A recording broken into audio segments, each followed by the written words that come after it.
Kathleen Fanning is an award-winning career and executive coach. Her website is investinyourself.ie, and she joins Miriam O'Gara, broadcaster, singer and author, on Business Block. Business Block on Mondays is powered by the Women's Inspire Network. Hello, everybody, and welcome again to Business Block with Miriam. Kathleen Fanning is a coach. She's a life coach, and she's here to talk to us about her own business. So will you please welcome today Kathleen. Kathleen, welcome to the show. Thank you very much, Miriam. I'm delighted to be here. Tell us your business. Okay, well, I am a life coach, but I'm more of an executive coach now. I support women in particular, not just, but mostly women who are senior leaders in business and higher education. And the common thread is that they're feeling overwhelmed. They're feeling that the to-do list never finishes. Yes. And we can all relate to that a little bit too. And just near the edge of burnout. So working with these women on a one-to-one basis, they really go from burnout and overwhelm to thriving at home and at work. So they have boundaries that they didn't have before. Absolutely. Absolutely. Yeah. And very often our boundaries are disappearing in this time, aren't they? Absolutely. It's actually amazing how the whole overwhelm, I think, has increased working from home. Yeah. You know, you kind of think maybe the opposite. Well, I don't have the commute. But people found that the commute actually gave them a little bit of time to think and listen to music or a podcast or something. Whereas, particularly as women, we go from the desk to the washing to the cooking to whatever. And then people with young children at home, it's been very challenging. Yes. I mean, I know what you mean. Even just the drive into work, it settles the head, doesn't it?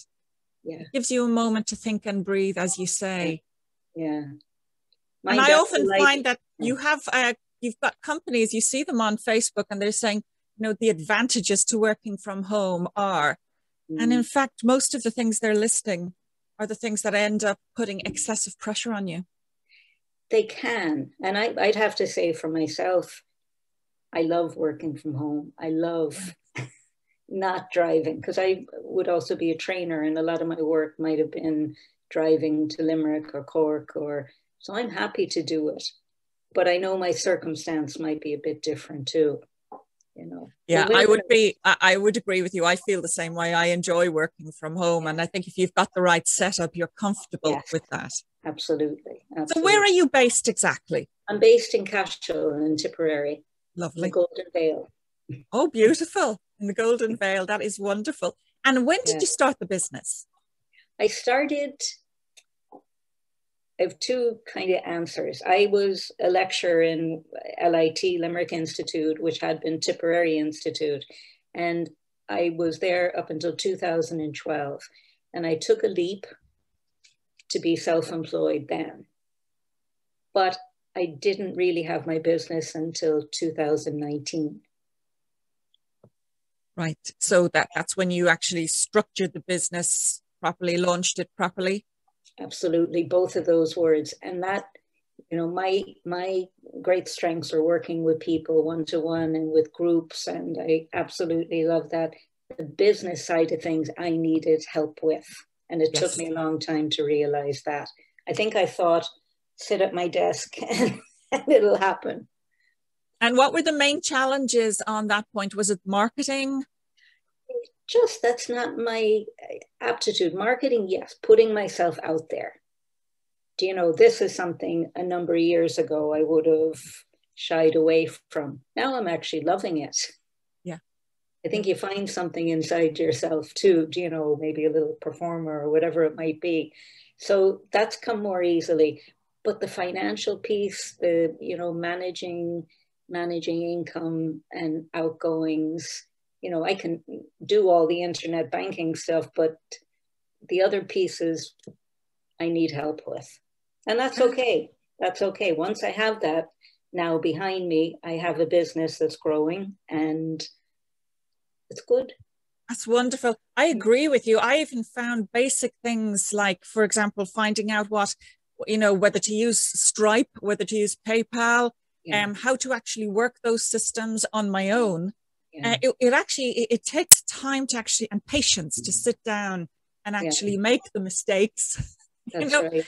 and actually find out what's going to work for you and how to manipulate them to the best, to work best for your business, to your best advantage. Exactly. And I ended up, what made the big difference for me, I took a business development course geared to coaches, but not solely, other, self-employed entrepreneurs from the States. And through that, I have a whole platform, a customer relations platform. So my website, my emails, my invoices, calendar, everything under the one umbrella. And that gave me the direction and a virtual assistant. That is wonderful. Yeah, I needed that. I probably still wouldn't have a business if I'd have a hobby, but I wouldn't have a business. Yes. A very good point. A very good point. Yeah, I know. I remember doing a startup business course here, an official one. Yeah. And all it was a showcase for local businesses to come and give their spiel. Yeah. And it actually didn't provide us with the core tools that we needed. And I was really very, very disappointed. So, I mean, sometimes it's a hit and miss situation, isn't it? It is. It is. And it's realizing, I think, what we're good at and what we need to maybe delegate. Yes. And of course, when you're self-employed, delegation costs money. Exactly. But I feel like I've invested a lot here. My business is invest in yourself. I've invested hugely in myself as a coach and continual learning and training and supervision, but also in my business. So now things are coming together, thankfully. So tell us a little more about that journey. Where did you begin? Where did I begin? Well, I was a coach. I've been in education and training for years and years. Management training in Dublin with the Institute of Public Administration, then moved to Tipperary and worked as a lecturer. But my area, which was wonderful, was personal and professional development. So I was training the students in the things that I would train business people or civil servants or whatever. And then I trained, while I was in Tipperary Institute, I trained as a coach. So I got all my, my skills added up over the years. So I had all of that. And then when I went to get my own work, I also had a good network for being an associate. But getting my own work then was a different kettle of fish altogether. Yes. Yes. And asking for money, that can be a challenging one too. Oh, that's a very good one. Very good one, Kathleen. Yes. I loved getting a salary, but charging people, that was a big breakthrough for me. I have had exactly the same problem. Yeah. Exactly the same thing. Yeah. What do you charge?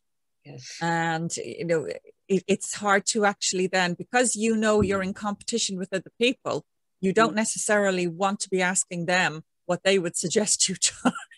Yeah, it's true. It's true. These things are difficult. That's where networks and associations, and also if you're an affiliate of something, that can be very handy then. This is where the networks, the good ones, come in very handy. This program is being powered by Samantha Kelly's Women's Inspire Network. And I'm a member. Kathleen, you're a member. Have you found that useful? Very much so. I joined last year, but I didn't engage up until maybe about 4 or 5 months ago. And I'm actually doing one-to-one training with Samantha. Oh, are you? Fantastic. So I understand Twitter to a degree, at least, that I can use it. Yes. LinkedIn the same. But yeah, no, I think it's great. And I think you've probably found too, when we engage, we have such talent in that group. Oh my gosh. It has and goodwill. Goodwill. And that's women. You see, women, when they gather, there's something amazing, I think, what can happen when we're there together without the competition. Yes. Just with the generosity that I think does come naturally. It's a great sense of having come through a mint. You know, we've all been fired in the same sort of mint. We have the same we have the same mindset, but not all of us have the power behind us that we need at the right time. And it's a way of kind of consolidating and rallying support. Right. But it's one of the really good, networks, not just there to, sell their products, but there to actually support each other and seriously support each other. So I've been very impressed with it. I actually saw Samantha on Nationwide about 4 years ago. So she'd really only, she was in the baby stages with the network, but I joined around then. And again, I felt it was the right thing to do, but I wasn't sure what to do with it.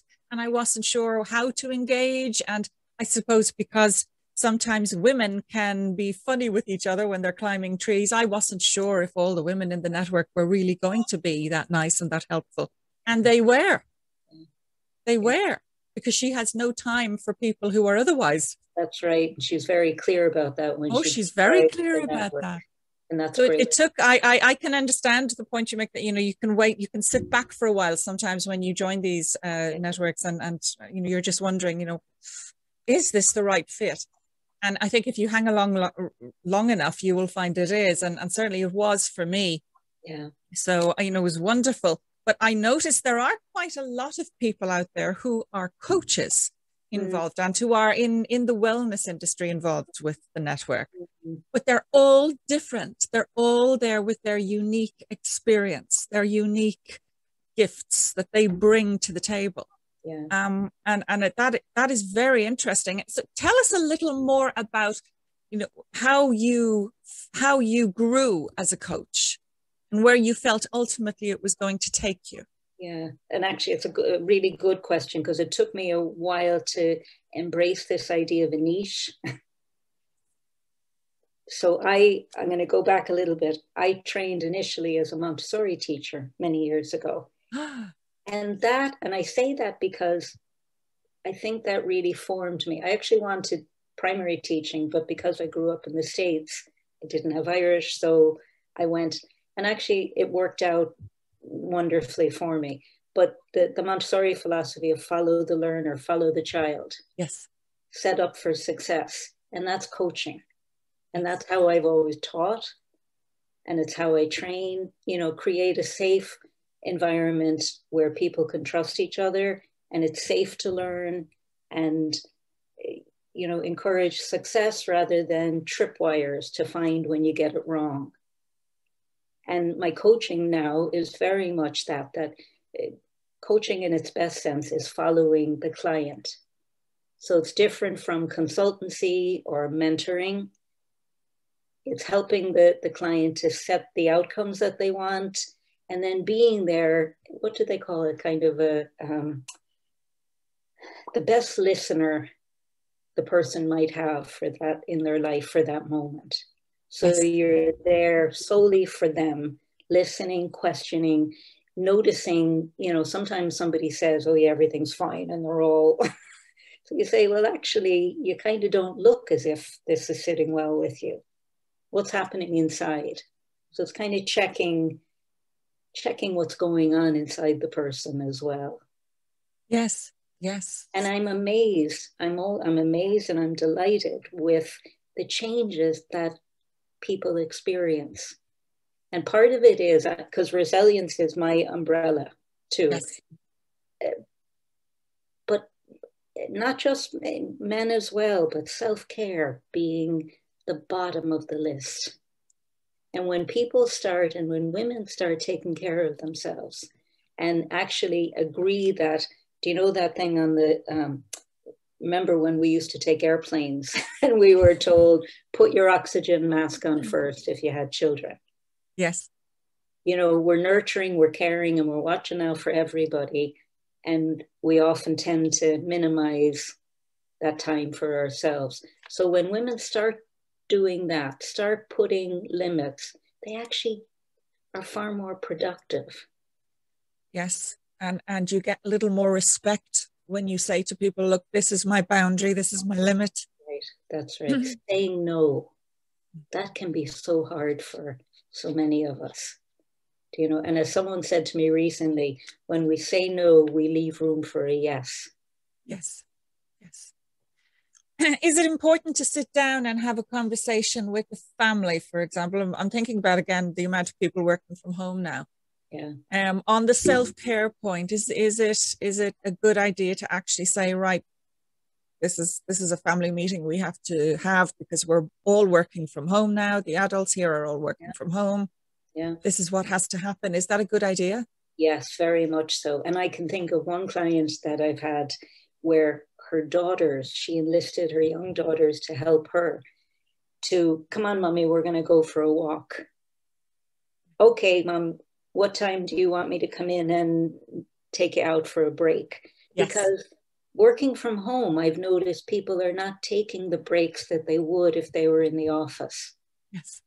They're sitting at the desk and nearly as if they're afraid I'm not being as productive or something. So yeah, absolutely, to make it a family, wouldn't it be good for everybody to start, doing a yoga class together? How dancing, getting up and dancing. Yes. Out of our head into our body. And if you have children, they just love that. Absolutely. and it is, pardon me, it is a very good idea. My husband, he does something similar. He'll shout up the stairs, "You've been 3 hours on that computer now. You've got to take a break." Yeah. Try to take your breaks every 45 minutes, but actually I don't find that 45 minutes is usually feasible for me because everything takes so much longer to complete these days. One task takes twice the length of time. So you find yourself running to an hour and a half, 2 hours, and not seeing maybe 2.5 hours disappear. And you have not got up and taken water. That's right. That's right. You've not stretched your legs. It's really unhealthy. And we're all I go to a wonderful cranial osteopath, and she comments about how many people are coming now to her with sore shoulders and necks. Yes. Because we're not even kind of loosening up. Yeah. We need to think about loosening up before we actually sit down to do our working day at the computer. We do. And even, I know what you mean about, at least an hour or longer. But if you even were to take kind of that half hour, take the drink of water, yes. Roll the shoulders, stretch a little bit. Yeah. Not to interrupt the flow of what you're doing because you're not getting up and going somewhere. Yes. But just while we're sitting, it makes a difference over time. And water, couldn't say enough about. And we know this. That's the trouble, isn't it? I could write the book about what I should do. Exactly. And doing it is another thing too. It's a challenge. And for a lot of us who, like I would have been born the beginning of Generation X, we've hit this stage in our lives as women where suddenly so much of our work is tech related and lighting and equipment dries you out, dehydrates you. But also you're hitting that age as well where you need more water when you start going through midlife changes and things like that. And it's hard to know which is what is the thing that's making me thirsty now? Yeah. What is the thing that's making me so tired? Is it hunger? No, it's actually I need water. Yeah. Yeah. Something as basic as that, can make such a difference too. And I found people, I've added another string to my bow, is that the right expression? Positive intelligence, which is it's about building up our mental fitness the way we build up our physical fitness. Yes. So incrementally, these little, you might describe them as little mindful exercises, but they're actually going kind of creating new neural pathways so we don't go to the default.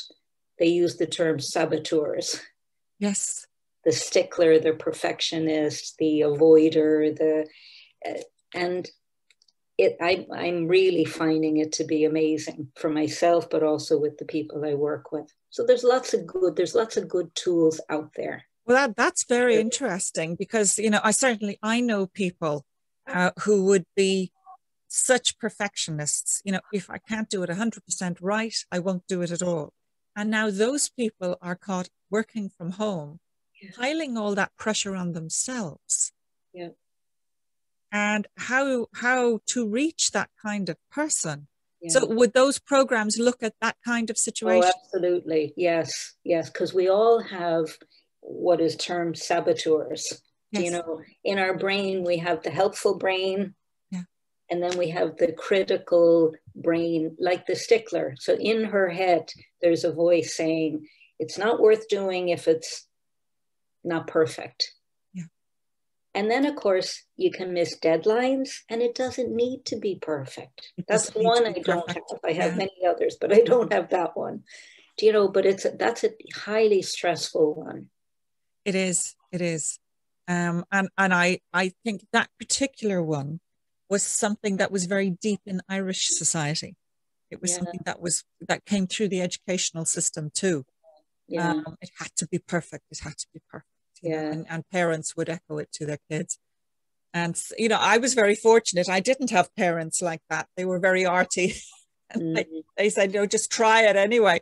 But I have an awful lot of friends, both male and female, who would, I've heard the mantra being said to the kids, and it breaks my heart. Absolutely breaks my heart because they're setting. Sorry there. No, you just triggered a memory of a young woman that I worked with, I coached, who at the ripe old age of about 30 had ulcers. And it was exactly because of that. Growing up, her dad would say, if she got 99%, he'd say, why didn't you get 100%? Oh my gosh. Oh my gosh. So she puts such pressure on herself that it all goes internally then too. So it's. Kathleen, just talk to me a little bit now about your programs. Okay. I have my one-to-one coaching programs, 3 months, 6 months, a year. Generally, I'd say 3 months is kind of a minimal commitment to make changes. But then I also I have a lovely Bend Not Break resilience workshop, which has coaching with it to kind of apply the learning and the new habits that you want. And then my newest one is this mental fitness program. So your Bend Not program would be all about resilience? Yes, very much about resilience. And you go away understanding resilience, but also having tools to manage it physically, to manage your thinking, to manage your emotions. Gratitude is one of the biggies for building our resilience before too long. Very good. But I have a short newsletter twice a month. On this month, it's on the theme of overwhelm. So understanding it better, and then tips and techniques for how we can change it. So I try to be very practical in the work that I do, and understanding, because I know it. I think, like you've even said, Miriam, when we know it from the inside, because we've traveled some of the same roads. Yes. I think it's easier. That comes across to people as well. Yeah. That we're not speaking from, this expert who hasn't struggled at all. Well, this is it, because you find yourself, you're constantly aware, I think, the older you get and the more seriously you take this, that you're not the expert. There's still so much to learn out there. It's still a learning experience. And if you can reach the person with your experience and your story, that's more important than saying, I'm an expert. That's right. That's right. I think I'd run the other way from the expert. Exactly. Exactly. Yeah. So you do virtual workshops? I do. At the moment, everything is virtual, but actually even before that, I've been using Zoom for a long time, and it works perfectly because I have clients in the States. I have, kind of around Ireland, so we're able to meet wherever. So that's working really well. would you find then that that it's split 50-50 then? Is your business more centered in the States than in Ireland? No, it's probably 80-20 in Ireland, and it's kind of starting to grow more in the States, and actually through the women's network too, I've made more contacts. So just talk to us a little bit about the upcoming book, and what you're. This is great now. This is really going to push me to get this done. I have it as an ebook, but I wanted to be a published paper book. I made that decision. Okay. It had started as kind of anyway. So I have over 30 days, lovely image, a piece of writing, a task to try out for a day, all under the theme of building up your resilience. So in a concentrated way, to really build up my awareness in terms of my level of resilience, and then practice, do things that actually, I have another image of filling the well of resilience. Yes. And if we don't keep it topped up, we know what it feels like when the well runs dry. So it's not a once-off thing, but this is 30 days focus. And I think it will be really helpful for people. So I'm going to move further now. You've made me think I better get moving on this. Well, and there are plenty of people, honestly, there are plenty of really good publishers in the group as well, you know, who can Orla Kelly's fantastic. As a self-publisher, you could go that way, or you could of course go the traditional route. But either way, my goodness, there's so much demand for this kind of product now. Yeah, good. Another thing that I wondered is that, do you find as a coach, you would get returning clients? Let's say someone you had 10 years ago. Do you find that happens with coaches? It does happen. It does happen. And that's, you know, I always say the door is open. Sometimes we need a booster, you know, like for those of us that have the second the second vaccine, do you know that we need a top up in some way? So I think, and it's so much easier when you know the coach knows you and knows some of the issues, and you're seeing them at a different stage. And I always feel that we rarely go back to square one. Is that the expression? Do you know? So even when the client or I myself in another circumstance, I think, oh, here I go again. I'm not really, I haven't lost all I've learned, but something has knocked me off track. Yes. So spending time, a few sessions back with the coach who knows me well, who I have that trust with, can pay huge dividends. Yeah, so that is what happens. And the overwhelm then, the overwhelm that you were talking about, is that really central to that too? It's just perhaps preempting it?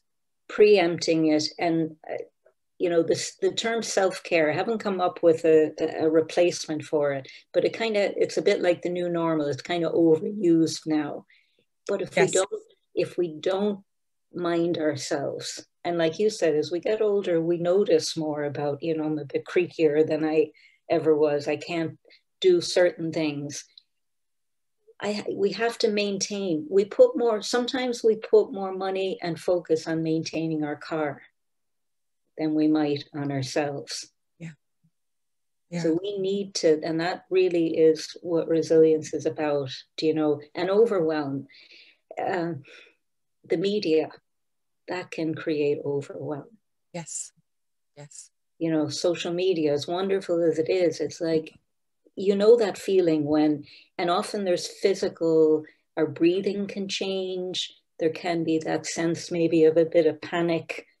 And there are all the red flags. Our body tells us, well, what happens? You know, that fight or flight. Yes. We can live. This is something that is in was in evolution for us to keep us protected from the tigers and the woolly mammoth. Now it's triggered in traffic. Yes. If Zoom didn't work for me. Yeah, I know. Oh yeah, with the kids shouting in the background and the teenagers coming in demanding things. Yeah. And it can happen like that. I totally understand, because I mean, I would have experienced it a lot in my life. Yeah. And, it's a very difficult, this is where as well, you were talking about thoughts that sabotage you. Yeah. In those very low moments, you can feel as a woman solo entrepreneur, you can feel, am I wasting my time? You can start feeling totally worthless in what you're doing. It won't happen all the time, but it will happen at key moments It when can happen. suddenly the overwhelm, Yeah. you're on your own.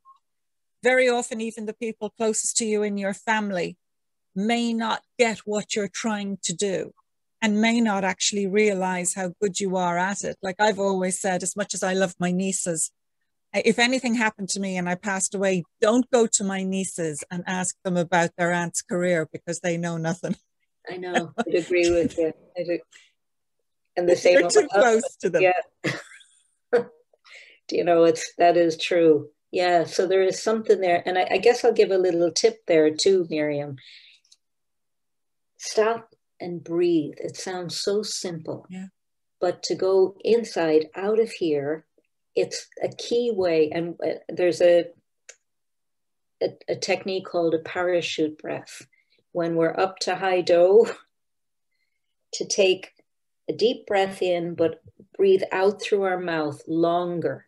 And that actually has been proven to kind of change the chemical balance and bring the cortisol level down. Right down. Yeah. Because if we're up there, we can't see the wood for the trees. We're in that fog of overwhelm. So we have to do something. I think they use the term kind of change of state. Get up, move around. And that's where, I've learned over latter years, I've been on courses where people dance for a few minutes because it does change. It puts energy back in our body and it changes what's going on in our head. Anything, whatever works for you. Yes. Yes. When you work with companies, are you working in the main one-to-one, or are you working with groups of women at times? If let's say it's a big organization. Both. Right. Both. It depends. Sometimes because I work a lot in higher ed, in the universities or the institutes of technology, I can start with the resilience workshop, and from that, and that might be men and women too. And then from that, the one-to-one coaching can grow. And what do you try to bring to their attention? If you're in a mixed group in particular, and of course there could be rivalry between departments, and not everybody in that room might be as friendly as they appear to be. No, but that's where, and I think one of my gifts is that I'm good at bringing the group together. So no matter if you have a very senior person and you have a junior there, I make it very clear that we're all here because. Yes. And so you focus on the commonalities. Absolutely. And these issues are commonalities. Everybody has their own version of it. And sometimes we think mine is even worse than yours, or yours is worse than, but when we put that aside and we start seeing, what, one of the things I do, which actually I think is lovely and people enjoy, I have people look at their model of resilience, who in their life, this is something I do as kind of a pre-work piece. So to think of who in your life would you see as being very resilient? And it's amazing how I'd say 8 out of 10 talk about their mothers. Ooh, so they immediately go for the domestic situations. Well, they go yeah, but not always, but many people, their mothers, who have come maybe through hard times, who have had losses, and I pull out what are the qualities that those people have, and courage, humor, so there's a range of things that come up. And then they end up being the kind of things that we want to foster more of in ourselves. Yes. So copy the people, emulate the people who are doing well with whatever it is, whether it's writing or public speaking or whatever it is, managing, emulate the good role models rather than the ones that are kind of more toxic or something too.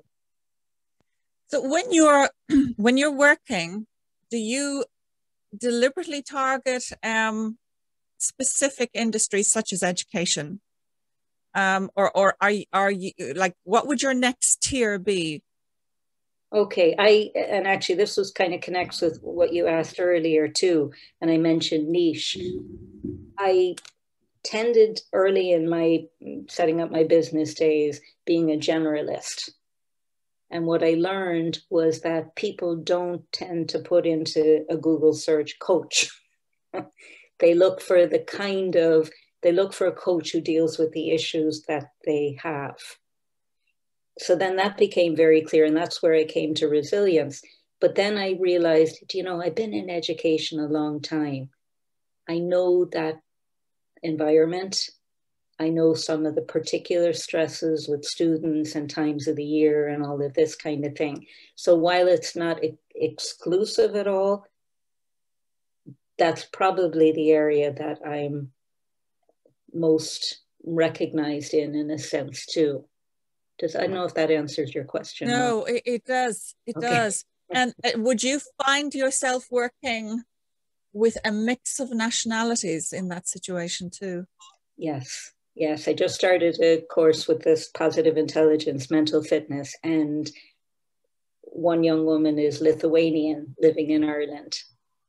So we are such a cosmopolitan country now. So every business, every industry, you often, and I suppose I find that while even though I grew up in the States, I always say I got all the nonsense that I would have picked up with as a young woman here.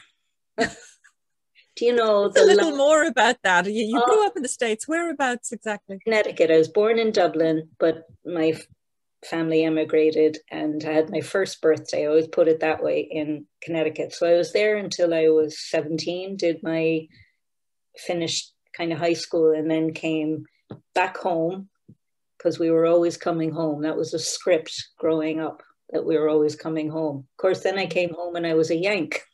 Yes. Oh my, I know. But funny, which is kind of funny.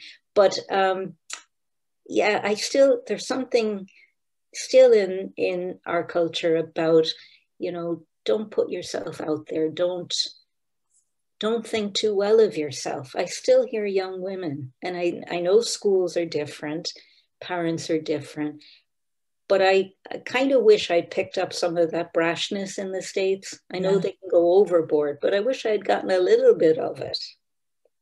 I know exactly what you mean. And I was surprised because I was 18 years away, but Okay. grew up among a lot of expats. Even though I grew up in Ireland, I grew up among a lot of expats, Okay. and it wasn't so strong. The typical Irish thinking, I suppose, although it was there, it wasn't there.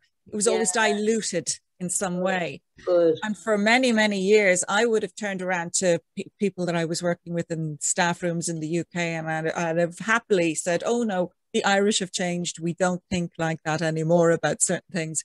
And then I came home in 2005 to Yeah. work in schools here and discovered nothing had changed. If you'd been away for any more than 5 years, you were an outsider.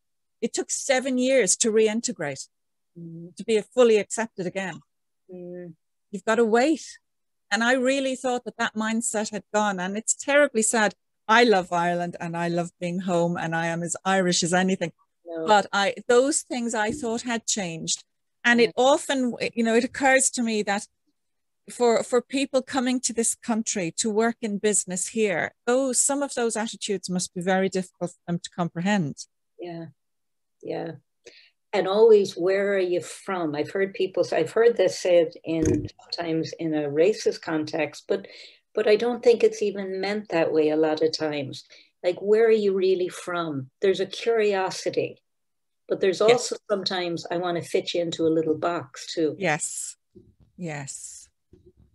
That people would pick up on a bit of American in my voice, and but yeah, but where are you from? And I always turn it around and say, well, I'm born in Ireland and I grew up, because I don't feel from the States. Isn't it funny? Yes. Yes. Because I'm more Irish than but yet I'm glad I had those other experiences too. It broadens, doesn't it? It does. It Travel does. broadens so much. Yeah. And for those of us who have been away a lot, Yeah. it can be very frustrating when you come home and you see that the petty mindedness that Yeah. can be there, and you know what's coming next, and you see the mistake happening. Yeah. I mean, and sometimes I have to catch myself too, because I grew up in Nigeria as a kid, Sally, yeah. and in primary school years I was there, and sometimes I will turn around to the Nigerians I meet and I'll say, like, where are you from? Thinking maybe they might be from Algeria, they could be from Nigeria, but they could be from Yeah. another country, and they will kind of look at me as if to say, why are you asking that question? And I have to be very quick and go in with, it's just that I grew up in a Keja in Lagos. So that That's you why I'm asking you. know where they are from. Yes. So Yeah. my reason for saying where are you from is actually quite legitimate. Totally different than the It's kind not. of nosiness and yeah.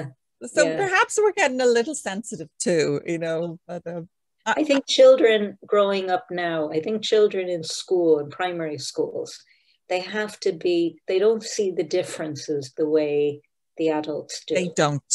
I think we're growing into kind of a more modern accepting, not tolerant isn't enough, accepting of all that we bring.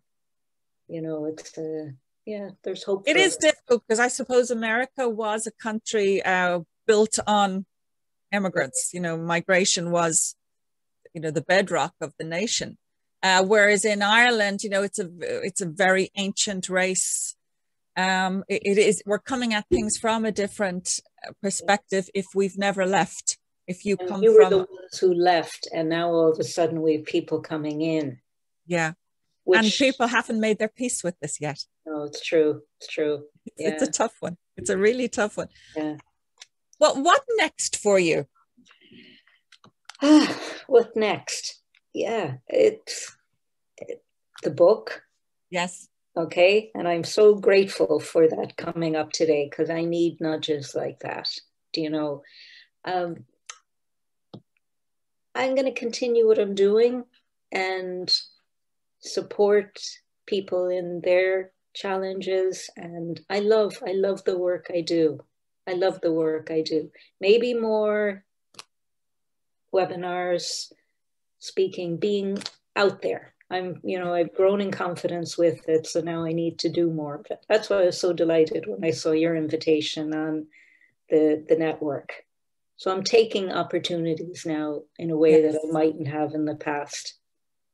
And who knows? It's all happening. Yes, yeah. And I think as you mentioned earlier, the wealth of experience that people have, you'll meet a person, you won't believe the experience that some of them have. Yeah. And just being able to tap into that, being able to tap into your experience, being able to tap into mine, being able to tap into Sam's, being able to tap into Fiona's. There's so many different people out there. Yeah. And although some of them might be working in similar areas, our skill sets are totally different. That's right. And there's something there for you. There's always something there that will help you because you're different. It's true. really important. What kind of, if I were to ask you for 3 pieces of advice to help someone, a woman who's a solo entrepreneur, she's found her window of opportunity in this pandemic, and it's a hard time to start a business and yet a great one at the same time, but it's a lonely time. What would you say to that person? What would I say to that person? I would say, I just got a little bit distracted there, so apologies. No worries. I would say go for it. Don't let fear and apprehension and doubt, am I able, am I ready? Go for it. Encourage, because we really are entrepreneurs, and we have to claim that kind of. I agree with you. Yeah, get used to calling yourself an entrepreneur. Yes. I would have thought of Dyson and all these other people, but not me. And now I've grown into that. And get the support. Ask for the support. Don't think we have to do it on our own. Yes. You know, I think they're probably to, yeah, go for it. And then in the middle of it, to mind ourselves and keep that well of resilience topped up and filled. Yes. Yeah. Self-care, looking after yourself, not pampering, self-care. Very different. A bit of pampering every so often wouldn't go amiss, but self-care is different. You're right. Absolutely. Absolutely right. different. Yeah. And sleep maybe as well. Golly. Yeah. What about during the pandemic itself? Have you were there key moments where you had to tweak the business in a particular direction over the last 15 months? Yeah. What was that word? Pivot. Pivot, yeah. I probably had to do less of it because I was comfortable working online, you know, but certainly the training that I would have done, the workshops would have been in person. And I'm grateful that I was able to make that transition easily enough. So that would have been the major thing, that maybe my work would have been 50% virtual, then it became 100%. And did you find you had to reduce your numbers in the virtual workshops in order to make it work better? I always would I would never really go over 12 or 14. Because I think for me, that's key to building that safety in a group. Yes. And for me to be able to manage and be alert to what's happening in the group. If there's too many faces, particularly online, you're absolutely right. At least if you were in a group, you could move over and you could talk to somebody on a break. But when it's only the little picture there, yeah. So I would keep my numbers small anyway. Yes. Yes. Mm. And do you see, like, as this vaccination program takes proper effect now, and we get to a point where hopefully we'll all be vaccinated by the end of the year, do you really see your business changing from the amount of virtual work you're doing now to going back into one to it? I'm not so sure that everybody will be back to what they were. I agree with you. I think businesses will appreciate how training has moved online for them, and they're not paying the travel and the accommodation for people coming from different parts of the country. So they, you know, I think that's a savings that a business will want to hold on to. I agree. I think it's going to stay. Maybe, like, I think with the working from home, they're talking about maybe more of a hybrid, maybe a couple of days, because there is a loss for a team not being together. Yeah. You and I don't feel it so much because we're out on our own anyway. But yeah, I agree. I think it will. This is probably here to stay to a great extent. Yeah. Yeah, I would agree. And I think with the coaching too, in a funny sort of way, there's almost an aspect of the confessional about it, in the sense that if you have a coaching session with someone online, when it's finished, you can sit for a moment and you can actually think about what's happened and what you've just been told, and look at what you've been sent. And you can assimilate it in the immediacy after the meeting a lot better than you can if you've gone to their office or to the building, where you then have to leave, get in your car, go to the car park, get in the car, drive on the motorway home, and then go home and process later. You can process with a little bit more immediacy after your session now. That's a good point, which I hadn't thought of so much. Yeah. And which sometimes happens in coaching, like it's not therapy, it's not counseling, but sometimes it does, an emotion comes up. And if, like you say, I'm not in the office building, so I don't have to go and meet my colleagues. I can have that quiet time for myself, just what you said there, to process what's happened. Yeah, it's a really good point, Miriam. So there's lots of benefits to it. There's lots of benefits. Just give us the name of that new program that you've devised again on intelligence. Mental fitness program. Mental fitness program. Now, will that also take in EQ? It's actually, Positive Intelligence is the fuller program, and it's based on cognitive psychology, emotional intelligence. It has a foundation of a number of different tools. So it does take on, it doesn't directly talk the same lingo, but the foundation is the same. So they will find that on your advertised on your website as well. And there's one, if I can just mention, a colleague and friend of myself, Niall Heenan, and I have started a program which is had to do with the pandemic, but now it's adapted to emerging from the pandemic, called Revive, Renew, and Restart. Revive, and Renew, really and Restart. About, for people who are, that the pandemic or that emerging from have brought up changes or needing to make changes. So there's a bit of resilience, there's a bit of time management, there's a bit of dreaming about what I want next. So that's very relevant to the now, Kathleen. It is. Oh my gosh, both of those programs, that one you've done jointly with him, but also the one that you've put together there. So where would we find the second one? You'll find it on it's almost ready to be on my website, but we're going to have that again in September. We'll have dates for September. And the website is investinyourself.ie. Yeah, and there is a dash or hyphen, I always get mixed up which term, between invest in yourself. Sure, and we can just see it there on our panel there. So investinyourself.ie. And you'll also find Kathleen on Facebook at KathleenFanning.1, and her Twitter is at KFanningCoach, and she's also on LinkedIn. So it's really wonderful to be able to have Kathleen on the show today. It's wonderful to have had you on, and you're a joy to talk to, and so interesting and calming. This was a pleasure for me. Really enjoyed it, and we'll have to have a virtual cuppa now another time. We will. And just to let people know, that book is on the way. Yes. So please God, have you got a working title? 30 Days of Resilience. 30 Days of Resilience. We'll keep an eye out for that. Everybody. Filling the well of resilience, and there's a beautiful picture of a well and the water flowing in. So that's the imagery. Oh, that is very appropriate imagery as well, isn't it? Yeah. And my niece is made me thirsty.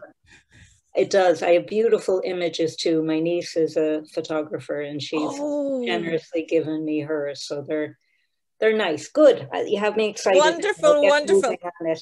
Absolutely wonderful. So everybody, this was today's edition of Business Block, and our guest was Kathleen Fanning. Thank you so much for being on the show. Everybody tune in next Monday. It's Women's Inspire Day, and I look forward to seeing you then. Thank you. Bye. Thank you.